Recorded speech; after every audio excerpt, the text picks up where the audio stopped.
ఈ అనుయాయులు ఏం చేస్తున్నారు, ఆ డిస్టిలరీస్ వాళ్ళ దగ్గర నుంచి లాక్కుంటున్నారు. ఇస్తే తీసుకుంటున్నారు, లేకపోతే లాక్కుంటున్నారు. ఇస్తే లీజు, లేకపోతే లాక్కోవడం.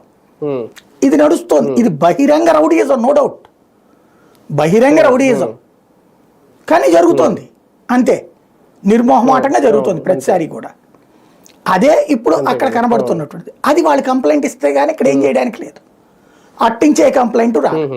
నెంబర్ 2, మద్యం అమ్మినటువంటి షాపులోళ్ళు వాళ్ళు ఇవ్వాలి. అయ్యా నేను 1000 బాటిల్స్ అమ్మాను రోజుకి, ఏడాదికి వచ్చేటప్పటికి ఇన్ని బాటిళ్ళు అమ్మాను, 365 రోజులకి 365,000 అమ్మాను, నేను 365,000 అమ్మా, కానీ నా దగ్గర నుంచి రాయించుకునేటప్పుడు మాత్రం 150,000 మాత్రమే లెక్క రాయించుకున్నారు, మిగతాది వాళ్ళు తినేశారు అని కంప్లైంట్ చేయాలి.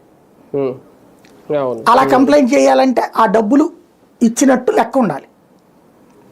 ఇక్కడ సంతకం పెట్టించుకుంటారు కదా, తీసుకునేటప్పుడు సంతకం పెట్టించుకుంటారు, అంటే ఈ డిస్టిలరీ నుంచి సరికి ఇక్కడికి వచ్చినప్పుడు సంతకం పెట్టించుకుంటారు, ప్లస్ ఎంత అమ్మిందో ఇక్కడ సంతకం పెట్టించుకుంటారు, ఎంత డబ్బులు వెళ్ళిందో అక్కడ లెక్క ఉంటుంది.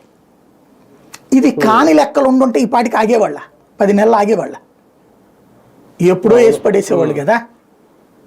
బేసిక్గా ఇక్కడ గ్రౌండ్ లెవెల్ కుంభకోణం జరగడం ఇంపాసిబుల్. ఎందుకంటే అందులో 10 మంది ఎంప్లాయీస్ ఉన్నారు. అయితే గీతే ఆ ఎంప్లాయీ ఏమన్నా దొంగ మద్యం తెచ్చుకుని అమ్ముకోవాలి.